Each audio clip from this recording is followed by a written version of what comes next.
One day Sayyidina Umar radiallahu anhu was sitting with his companions, and then he rotated his gaze and he said, there's a youngster that used to be attending my gathering, I don't see him. And he was very talented, he was very robust, he was very muscular, he was very skilled. Lahu za'irun ka za'ir al-asad, he had the roar of a lion. So someone said, Umar, close the chapter and move on. The man has indulged in social evils and unfortunately he's got a drinking habit. So you know what, don't even bother yourself and move on. Umar said, no, he's part of us. And why should we continue indulging or engaging in a supposed program when one of our members have defected? When one of our members are in a crisis? We've got to respond to his aid, we've got to stand out.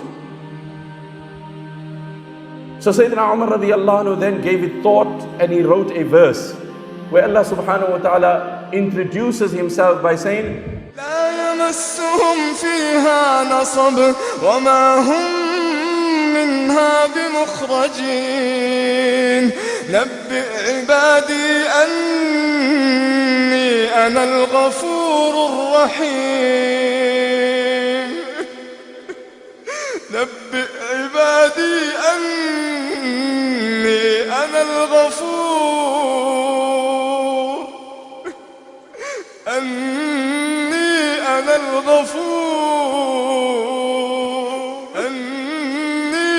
الغفور الرحيم.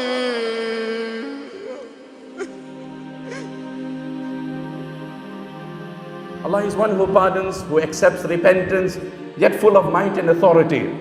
Sayyidina Umar radiallahu anhu writes from Umar to so and so, writes this ayah, and then he gives it to a person and he says, do me a favor, go to this particular brother of mine who unfortunately is in this crisis.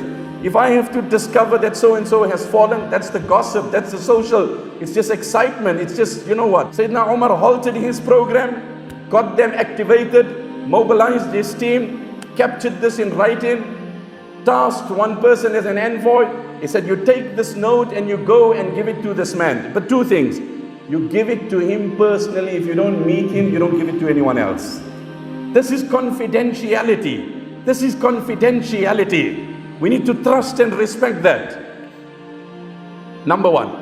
Number two, you give it to him when he's sober and he's in a state that he can read it. If you find that unfortunately he's not sober, he's not in his senses, then you wait till he recovers, and when he's in a good state, you drop him the note.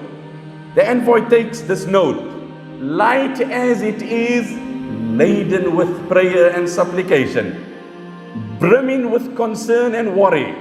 He then addresses his congregation and he said, Ud'u Allah li akhikum an yuqbila biqalbihi. Now I'm not going to have a program. We've changed our program. Every one of you now engage in passionate prayer that when this note drops in the lap of our brother, it must effect a positive change, and Allah must inspire his heart to embrace the bold step of change.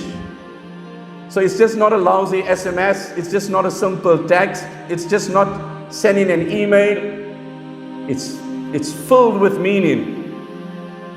فَلَمَّا بَلَغَ الرَّجُلَ كِتَابُ عُمَرَ, when the note of Umar falls in the lap of this man, جَعَلَ يَقْرَأُهُ وَيُرَدِّدُهُ وَيَبْكِي, he started reading it, reflecting, introspecting and tearing. And he said, Umar, I salute your vision. I salute your choice. What a verse from the entire Quran.